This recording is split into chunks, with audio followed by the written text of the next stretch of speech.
So this client approached me and he had bought a beautiful stand for him and his wife in Copperleaf Estate, which is a stunning Penny Els designed golf estate. And they bought a stand which has some challenges.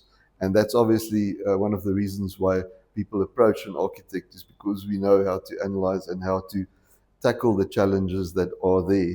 So this is a picture of the plan of the site, and from it you can see that it's a triangular site, which already makes it quite difficult to use. But these challenges actually provide you with other features that can make your house quite unique, and that's what people are also looking for. So clients want something that is a bespoke design, designed ideally just for their situation, and the house is unique to their requirements. And also, our designs are all signature designs because as architects, we have a certain style of doing things. Although we don't like our houses to all look the same, they definitely don't look the same. We have a certain signature about our firm. So looking at the stand, it was clear that the driveway is on this side, and it's quite a narrow entry from a panhandle entrance. So we decided that obviously this would have to be the driveway side of the house with the garages and the entrance hall.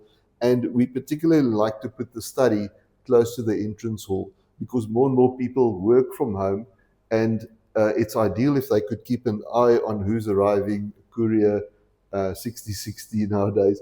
And if they need to receive something, they can let them in and let them out with them coming through the house and going to the bedroom areas or something like that.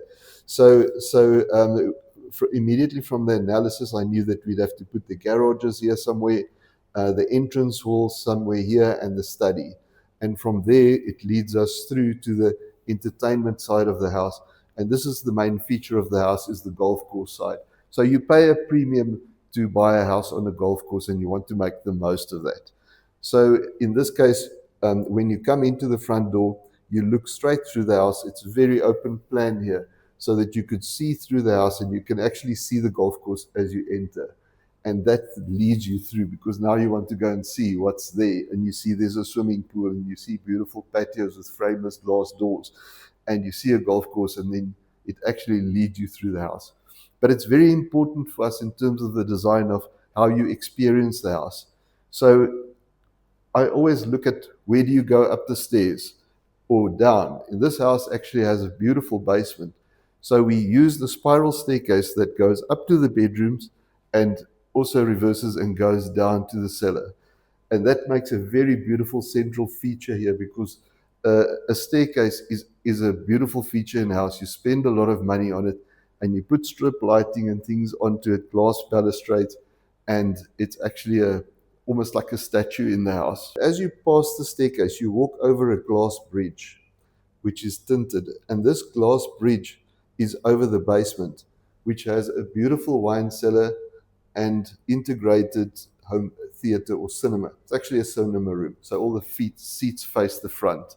In a cinema room, the seats face the front, and you have your big chairs with your popcorn and Coke like in the movies. A home theater is something else.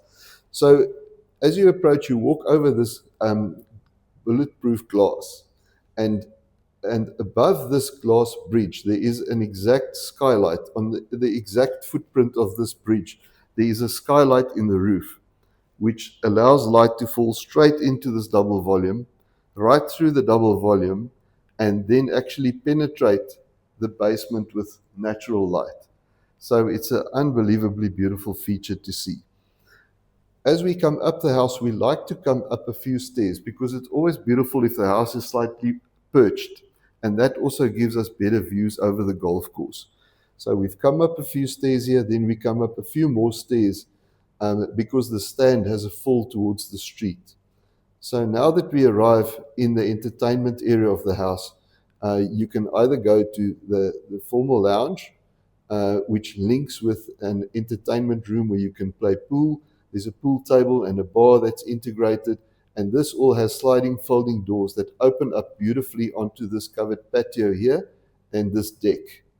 And this is a stunning, well integrated design of an entertainment area, because not only have you got sliding folding doors, frameless doors that open all the way, it allows this whole area to open up onto this deck and covered patio. And on the side, we've also got a gazebo with a built-in braai. So it almost creates like a type of protected U shape around the timber deck with the pool as a backdrop. So this swimming pool has martini seats here, and it has a brim flow on this side, and then of course the golf course behind it. So it's a very beautiful and well-designed entertainment area with good flow for entertainment purposes. So next to the entertainment area is actually the more intimate family part of the home. And so we have some screening devices here to screen the entertainment area from the family portion of the home, although there is certain amount of open plan there as well. So the heart of the home in any house for me is the kitchen and family room. That is where the family will spend most of their time. And it's extremely important that this is well integrated and as open as possible. So in the family room, there's a TV against the wall. There's also a fireplace there. And this is the family room, and this is the kitchen here. It's got a kitchen all along this side with an island. And that means that normally when you arrive home, you can go to the family room, flop down in a chair, maybe grab a glass of wine, sit there, and the children can be doing homework in the kitchen with mom in attendance. But you also have the TV there, so you could watch TV while you're cooking and entertaining as a family. If kids want to be watching Disney in the family room, then the parents can go and have a movie or put the sports on in the entertainment area or in the lounge. So that's why you also have the separation of space. Of course, behind the kitchen is the pantry, the scullery, laundry, and so on. And these are the services sides of the house. So on this side, we group all the entertainment together, and on this side, we put our services. So we've decided that this side of the house will be services orientated. That's why all the garages are here. And there you can see the kitchen courtyard with the dustbins, the hanging space for the clothes. Even the gas bottles are in this courtyard, and the staff room has access to this courtyard. So the staff can actually come in and go out through this courtyard and through the side space without moving through your entertainment area. The client also needed a gym, so we've got this beautiful gym over here, which opens up to the golf course with sliding folding doors, and one can then use the gym, even go and jog on the golf course and come back. So that's the way that the ground floor is laid out, except for one thing. The client also wanted a guest bedroom. So a guest bedroom is always a good idea if you can have it on the ground floor, because then the guests aren't amongst the family upstairs. So we've got our guest bedroom here. It opens up beautifully into this private garden, and the bathroom is all behind glass. So it's extremely modern design.